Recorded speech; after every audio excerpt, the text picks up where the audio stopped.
Hello everyone, कैसे हैं आप सभी लोग। आई होप आप सभी अच्छे होंगे। Welcome back on CUT PG अडर 24/7। आप सभी का स्वागत है। यहाँ पर सभी बच्चों ने 2026 का एग्जाम दे दिया है। तो यहाँ पर आपने एक वर्ड सुना होगा एनसी वेब, जो कि आपका यूनिवर्सिटी ऑफ दिल्ली में आता है। तो काफी बच्चे पूछ रहे थे कि मैम हमने जब कट ऑफ एनालिसिस करी तो एनसी वेब की जो कट ऑफ है वो बहुत कम जाती है। तो एग्जैक्टली एनसी वेब क्या है और इसमें कौन कौन अप्लाई कर सकता है, क्या चीजें हैं, वो सारी चीजें हम लोग यहाँ पर डिस्कस करेंगे। तो सबसे पहले वीडियो को लाइक करेंगे एंड यहाँ पर चैनल को सब्सक्राइब करेंगे एंड वीडियो को एंड तक देखना, बिकॉज मैं आपको पूरी चीजें एनसी वेब के बारे में बताने वाली हूँ। देखो, एनसी वेब की फुल फॉर्म ही क्या है, non collegiate women education board. तो यहाँ पर देखो नाम ही क्या है, विमेन एजुकेशन बोर्ड। तो यहाँ पर ओनली विमेन ही अप्लाई कर सकती हैं। तो ये उनके लिए होता है, बेसिकली वो विमेन जो कि रेगुलर कॉलेज नहीं जा सकती हैं। तो वो अगर ओपन से अपना कॉलेज करना चाहती हैं, जिसमें सैटरडे संडे में आपकी क्लासेस होती है, डेली रेगुलर बेसिस पे नहीं होती, और एज कम्पेयर टू अदर जो आपके कॉलेजेस एंड डिपार्टमेंट्स है, उससे सबसे कम आपकी एनसी वेब के अंदर जो है जाती है। तो यहाँ पर कई सारे इंस्ट्रक्शन है, उसको हम देखेंगे। तो बात करेंगे एनसी वेब पे। एनसी वेब का आपका जो है होता कैसे है एडमिशन, तो सारी चीजें हम यहाँ पर बात करेंगे। तो यहाँ पर जरा आ जाते हैं, मैं आपको इम्पोर्टेंट पे ले चलती हूँ। ओके, सो ये सब प्रोफेसर के नाम है। यहाँ पर आएंगे टेबल ऑफ कंटेंट। चलिए यहाँ पर आते हैं जनरल गाइडलाइंस पे। सबसे पहला पॉइंट ही यही है कि ओनली विमेन कैंडिडेट यहाँ पर अप्लाई कर सकती हैं। आपका जो है दिल्ली का रेजिडेंस प्रूफ होना चाहिए, क्योंकि जो भी विमेन रिसाइड कर रही है एनसीटी दिल्ली के अंदर, सिर्फ वही एलिजिबल है। और आपके पास रेजिडेंस का प्रूफ होना चाहिए, जो भी आपके एडमिशन के टाइम पे रिक्वायर होगा, चाहे वो आधार कार्ड हो, वोटर आईडी कार्ड हो, पासपोर्ट, ड्राइविंग लाइसेंस या फिर राशन कार्ड। अब आपका यहाँ पर क्या आपको एनसी वेब के लिए अलग से एडमिशन लेना पड़ेगा या मेरिट बेस्ड है, तो भाई यहाँ पर आपको जो एडमिशन है वो सीयूटी पीजी के थ्रू होता है। आप जब सीयूटी पीजी का एग्जाम देते हो, अगर आपके मार्क्स कम है तो आप एनसी वेब में अप्लाई कर सकते हो, अगर आपको यूनिवर्सिटी ऑफ दिल्ली का ही चाहिए।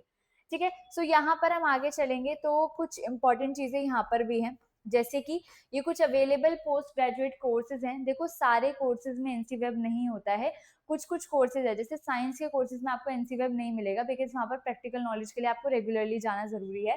तो यहाँ पर कुछ अवेलेबल कोर्सेज है, जैसे MA, MSc mathematics, Arabic, Bengali, English, Hindi, history, Persian, philosophy, pol science, Punjabi, Sanskrit, Urdu.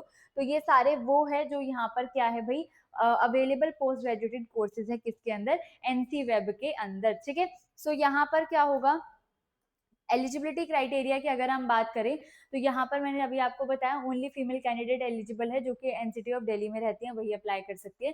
Mode of admission आपका सीयूटी पीजी होगा। ठीक है, उसके बाद आपको जब आप अपनी डीयू के अंदर आप जब रजिस्ट्रेशन कर रहे हो सीएससीएस पोर्टल पे, तो आपको वहां पर एनसी वेब भी ऑप्शन में अपने रखना पड़ेगा, जब भी आपको एनसी वेब की मिलेगी, क्योंकि कट ऑफ सेम ही आती है। जब आपकी दिल्ली यूनिवर्सिटी की फर्स्ट कट ऑफ आएगी, उसी के अंदर एनसी वेब की भी कट ऑफ आएगी। तो इसीलिए आपको यहाँ पर at the time of registration आपको must choose NC web as one of the option. आपको जो लिस्ट फिल करने को बोला जाता है, प्रेफरेंस लिस्ट, आपका एटलीस्ट एनसी वेब आपने अगर उसमें चूज किया होगा, आप तभी यहाँ पर एडमिशन ले सकते हो। ठीक है, रिजर्वेशन वगैरह वही सेम रहती है जो कि बाकियों के लिए रहेगी, यहाँ पर कुछ ऐसा रिजर्वेशन का अलग नहीं है। ये कोर्स वाइज आपको कुछ सीट का डिस्ट्रीब्यूशन दिया है, कैटेगरी 1 और कैटेगरी 2, C1 C2, डीयू और एक्स डीयू वाले, है ना, नॉन ड्यू वाले। तो उनके लिए यहाँ पर कुछ कैटेगरी का डिस्ट्रीब्यूशन दिया हुआ है, category wise UR, SC, ST, OBC, EWS. ठीक है, तो आप इसमें यहाँ पर देख सकते हैं। उसके बाद यहाँ पर यही सारी चीजें हैं कि भाई आप लोगों के पास सारे के सारे डॉक्यूमेंट्स होने चाहिए, जितने भी दिए हुए हैं यहाँ पर, क्योंकि जब आपका लिस्ट में नाम आ जाता है, जब आप वहां पर अप्लाई करते हो, तब आपको एडमिशन के टाइम पे जब ऑफलाइन के लिए बुलाया जाता है, ऑफलाइन काउंसलिंग के लिए, तो आपके पास ये सारे डॉक्यूमेंट्स होने चाहिए। ठीक है, one of the most important यहाँ पर होता है आपका रेजिडेंस का प्रूफ, क्योंकि यहाँ पर दिल्ली में रहने वाली ही विमेन का यहाँ पर एडमिशन यहाँ पर होता है। ठीक है, तो ये हो गया। उसके बाद आपका जो एडमिशन फीस है वो अलग अलग होते हैं, जैसे कि यहाँ पर ट्यूशन फीस वगैरह, मतलब इन टोटल मिला के आपका 7,130 आपका यहाँ पर दिया हुआ है। ठीक है, तो एनुअल फी आपका यहाँ पर वेरी करता है। कुछ फी रिलैक्सेशन भी आपको दिया जाता है as per the university rule, वो आपको अपने आप बता देंगे जो भी रहेगा। अगर आप इन केस एडमिशन को कैंसिल करना चाहते हो, तो फीस का जो रिफंड है वो भी यूनिवर्सिटी की पॉलिसीज के थ्रू ही होगा।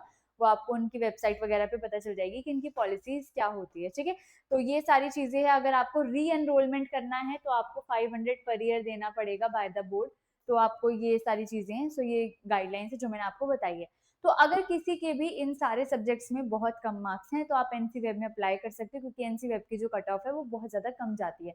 और अगर आपके पास ये है कि आपको किसी और यूनिवर्सिटी में अप्लाई करना है तो you can go for this, लेकिन अगर आपको कम यूनिवर्सिटी में दिल्ली यूनिवर्सिटी ही चाहिए तो आप यहाँ पर एनसी वेब में एनसी वेब को ज़रूर चूज़ कर लेना, ताकि आपको वहाँ पर जो एडमिशन है वो सिक्योर हो सके। एंड आई होप आपको ये समझ में आ गया होगा एनसी वेब का कॉन्सेप्ट। तो जो भी लड़के लोग हैं वो यहाँ अप्लाई नहीं कर सकते, ओनली वुमेन अप्लाई कर सकती हैं, और सारे रूल्स एंड गाइडलाइंस मैंने आपको बता दिए। बाकी आप इनकी वेबसाइट पे जाके और अच्छे से डीपली इस पूरे प्रोस्पेक्टस को पढ़ सकते हो फॉर मोर सच इन्फॉर्मेशन, ठीक है? तो चैनल को सब्सक्राइब करना है। अगर आपकी क्वेरी है तो कमेंट सेक्शन में मेंशन कर देना, और आप जो है वीडियो को लाइक ज़रूर करना।